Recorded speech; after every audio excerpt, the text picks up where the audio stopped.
Now we'll look at the two orders of Saurischian dinosaurs. So recall that dinosaurs dominated Earth for over 100 million years.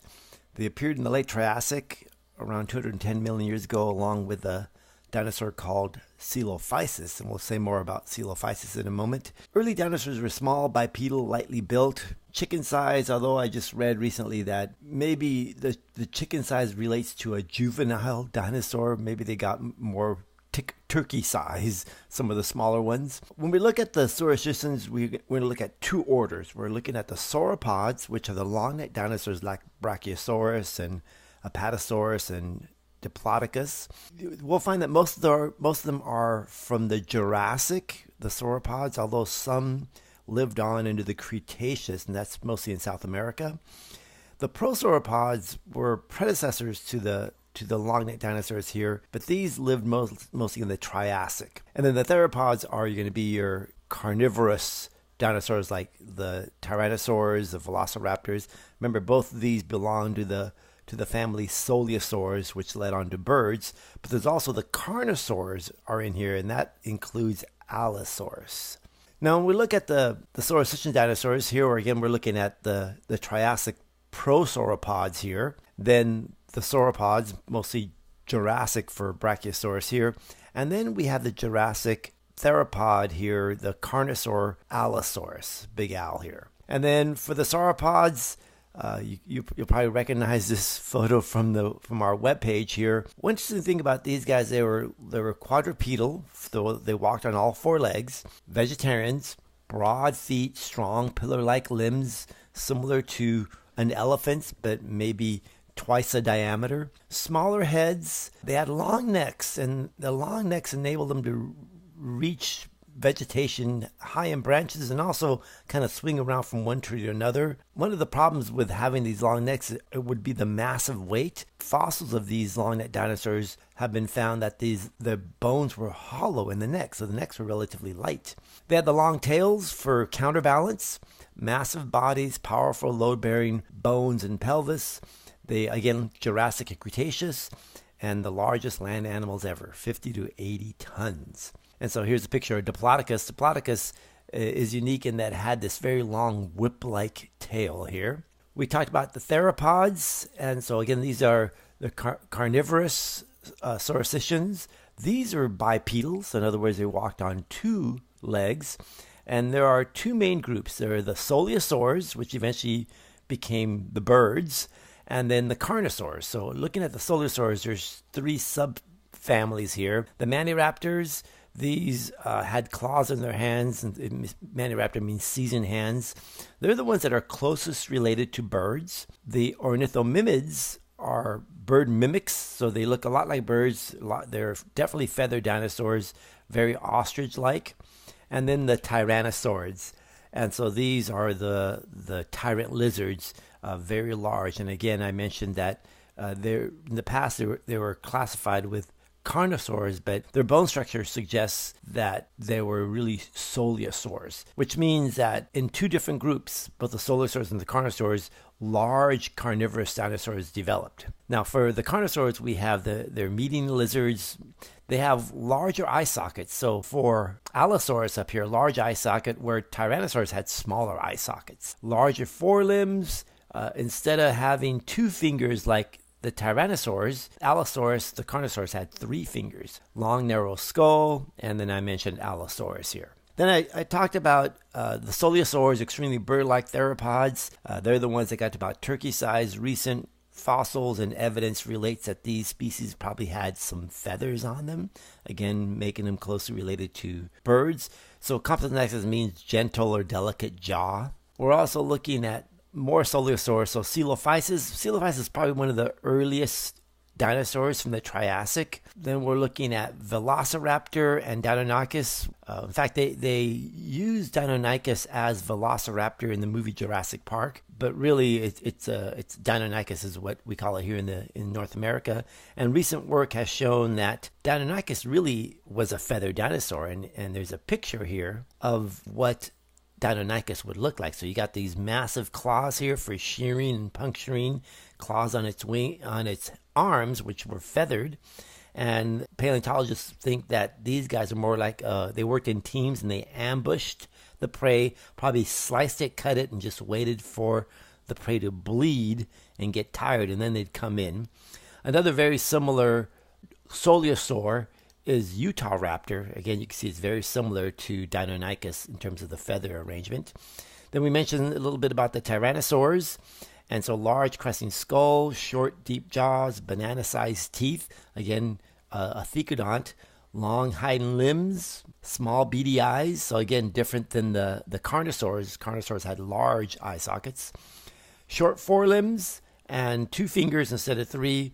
And remember that they're classified as Saurischians, or more bird-like.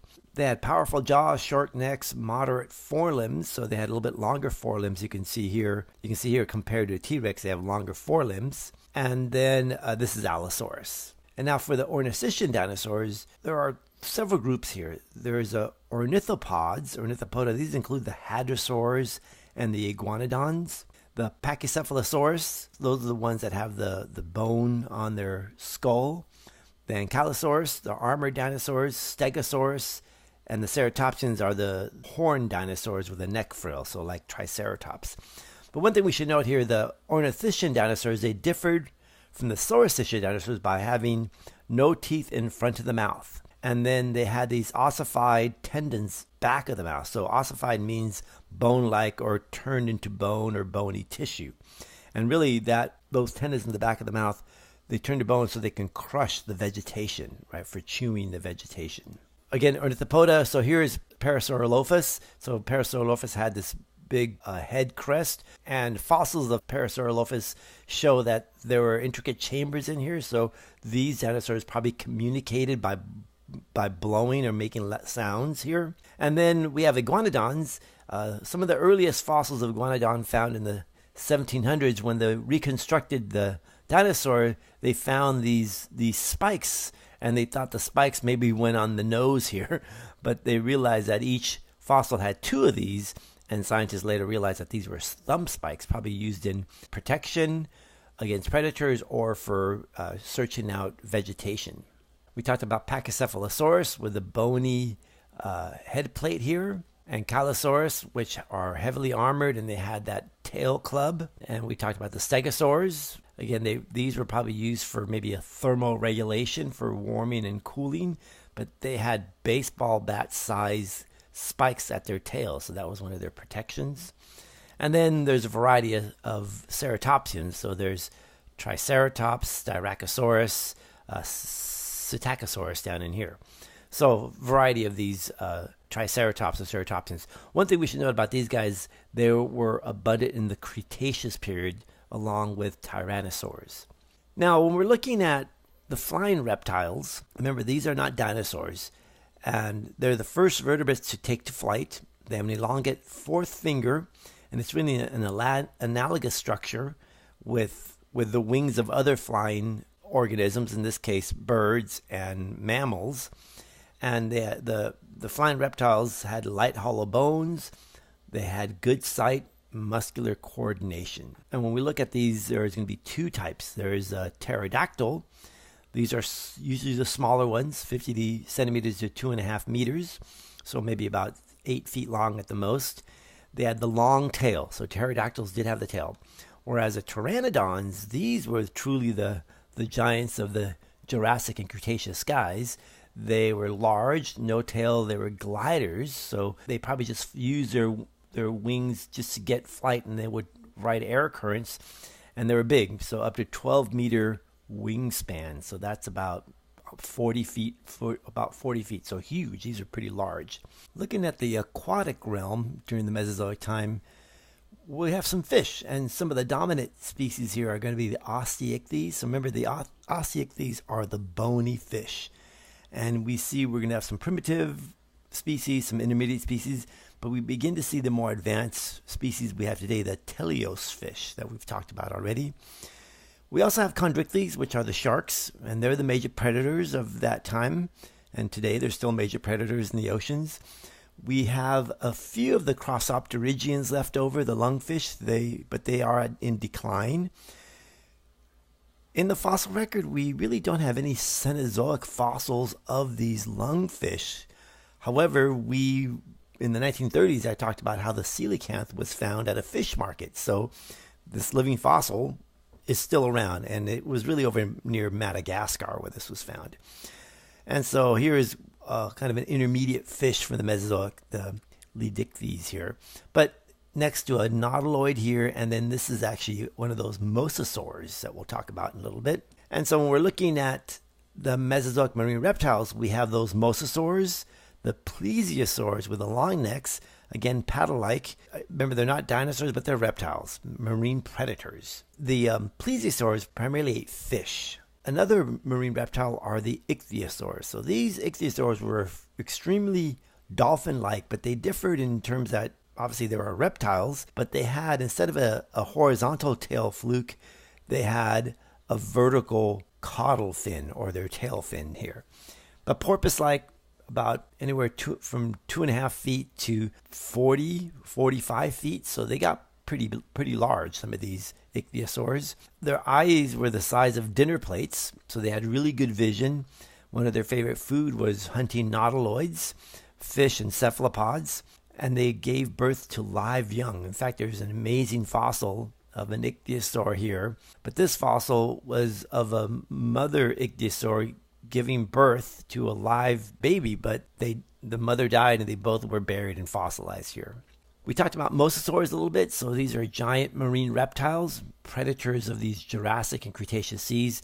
And then we mentioned that plesiosaurs, these long neck marine reptiles with the paddle-like fins, 14 to 15 meters in length. So they would also get about 45 feet long, so pretty large. But they had these really long, spiky teeth designed to capture squirmy fish.